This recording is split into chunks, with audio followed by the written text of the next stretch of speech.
Hello, this is Adam from American Teacher on YouTube.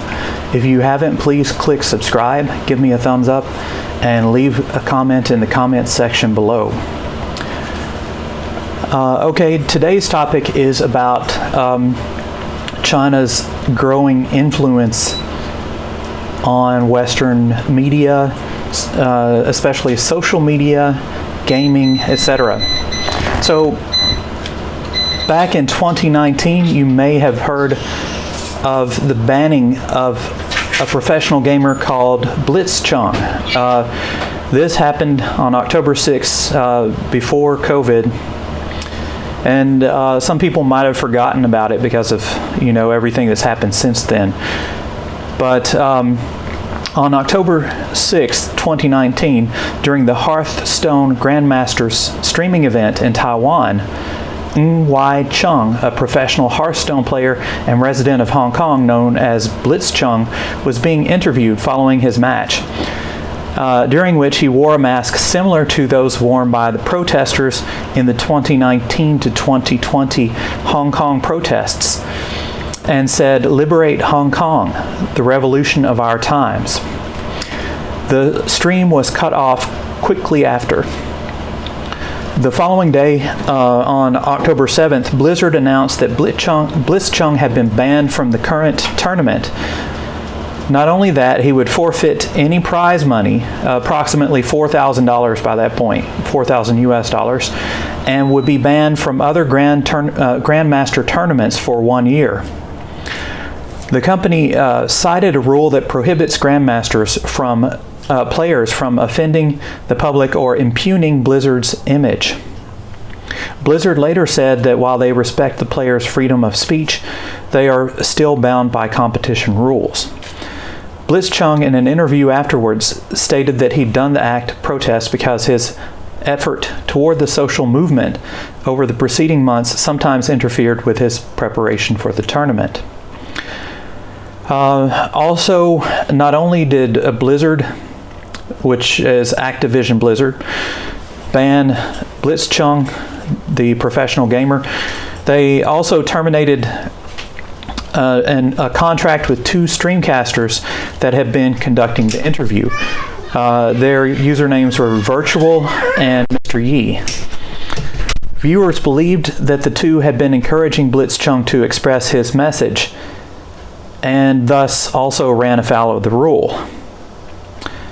Virtual stated to PC Gamer that he and Mr. Yi only knew moments before the interview that Blitzchung would be wearing a mask, and when Blitzchung started his statement related to the protest, they ducked their heads under the desk, so it was evident that Blitzchung was only speaking for himself.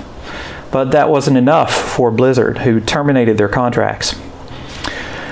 Later, after an outcry from gamers and other people, Blizzard reduced the punishment to 6 months and returned the prize money that Blitzchung had won thus far. But the problem is this. Obviously, even though the spokesperson for Blizzard refutes this, obviously it was done to appease the government in China.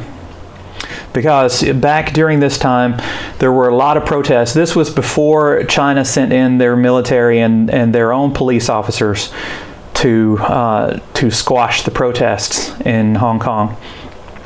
But there was a big protest at the time. Because the people in Hong Kong basically knew what was coming. They knew that there was going to be virtual lockdown on freedom of speech in Hong Kong, and so there were large protests rivaling the protests back in 2014, the umbrella protest. So China was very upset about this because it's getting a lot of coverage on the news, and they don't want any dissent. So I believe that Blizzard's official statement that their decision to ban Blitzchung was not related to the Chinese government and the Hong Kong protests. It must be false. That statement must be false. So that gets me to my next point. Why does Activision Blizzard care about what the Chinese government thinks? Well, 5% of their funding comes from Tencent. Tencent is a mega corporation in China. Tencent has bought or invested in many American media and social media companies, and a lot of movies are funded by Tencent. The second Top Gun movie, for example, in the original Top Gun movie, there was a picture. There was a patch on the back of a pilot's jacket that had Taiwan on it, or the Republic of China. In the sequel, that patch was changed to a patch of China. And the reason was because of Tencent's investment in the movie. So, Tencent bows to every dictate of the Chinese government when it comes to freedom of speech and freedom of expression. So you might ask, well, what companies has Tencent invested in? But there's a lot. Let me just read off some of the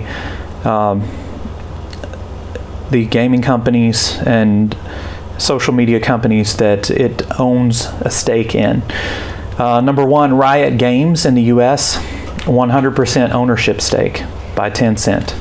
Funcom in Norway, 100% ownership by Tencent.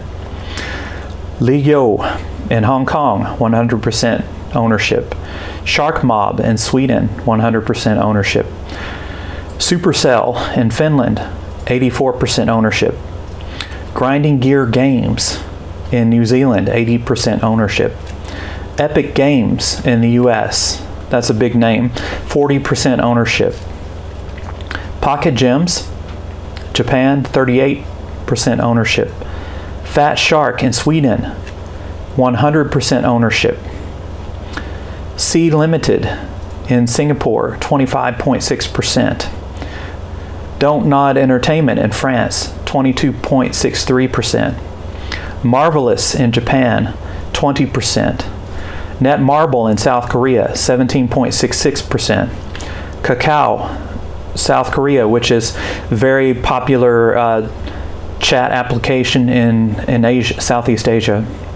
So in Kakao, they own 13.54%. Bluehole Studio in South Korea, 11.5%. Frontier Developments in the UK, 9%. Sumo Group, 8.75%.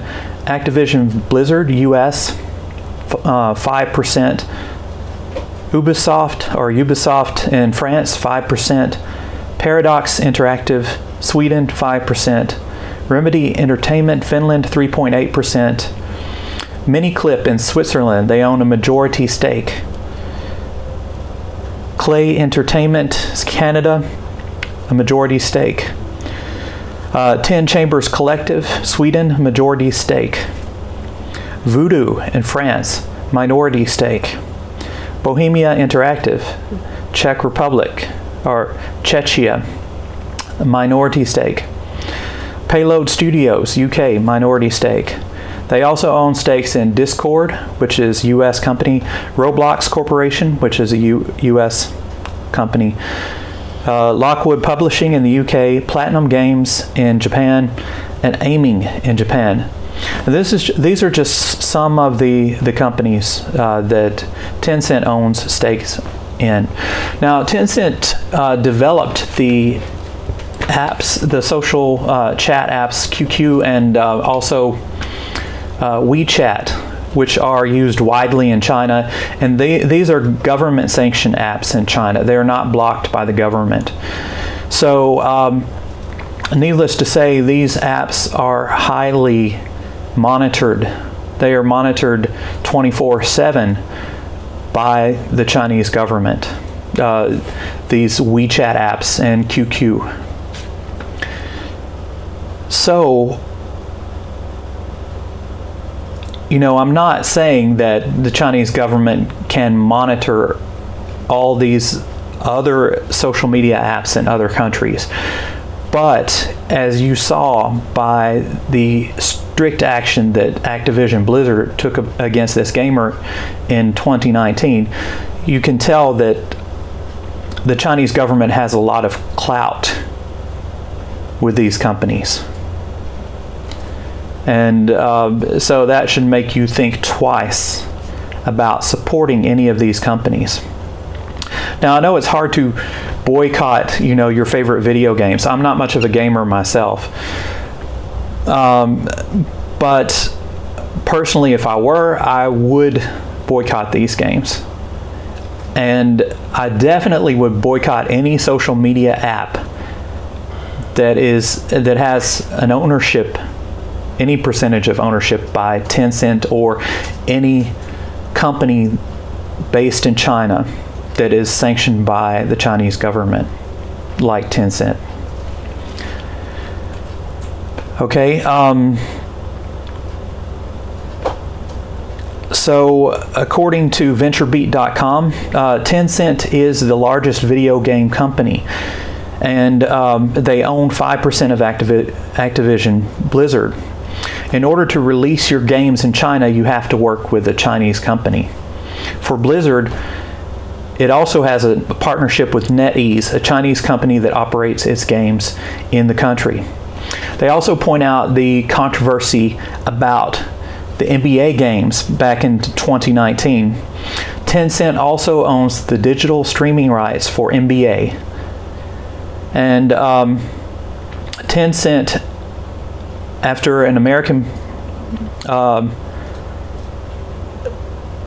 employee of NBA made a statement supporting the Hong Kong protest, China pulled all broadcast of NBA in the country.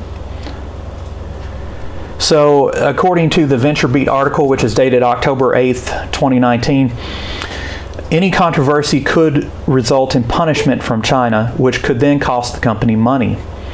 Hearthstone, which I mentioned before, related to Activision Blizzard, earns a lot of money in China. According to the mobile market analyst Sensor Tower, 31% of Hearthstone's mobile spending came from China in 2018. That accounts for about $51 million US, higher than the $31.3 million that Hearthstone made in the US on mobile in 2018. This is why Blizzard is willing to kowtow to the Chinese government and also punish free speech. So,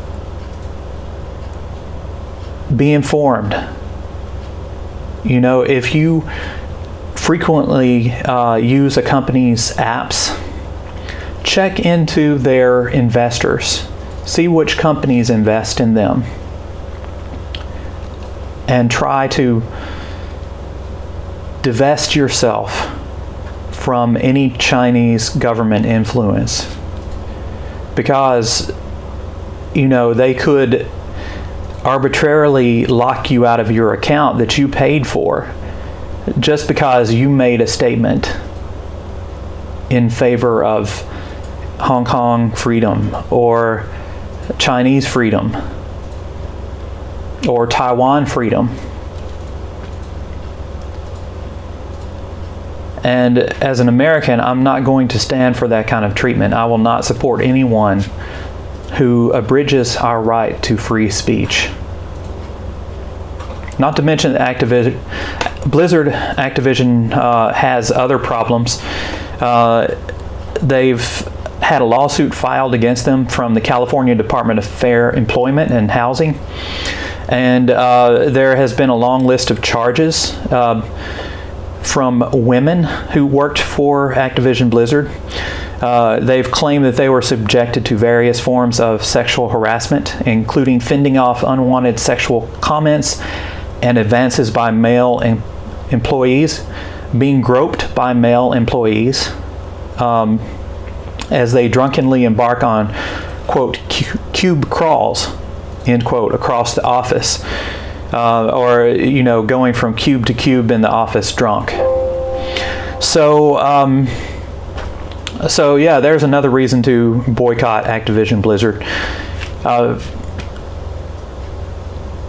But my main concern, now I am concerned for women's rights, and I'm totally against sexual harassment. My main concern is the influx of Chinese investment in American media companies and how that influences media coverage and freedom of speech in my home country and in other countries where Chinese companies like Tencent have invested. So be informed, boycott the companies that do business with China, especially social media and gaming companies, because they could easily punish you just for expressing your opinion. This is Adam for American Teacher TV. If you have any questions or comments, please leave them in the box below. Give me a thumbs up, and if you haven't, subscribe. Thank you for watching. Bye-bye.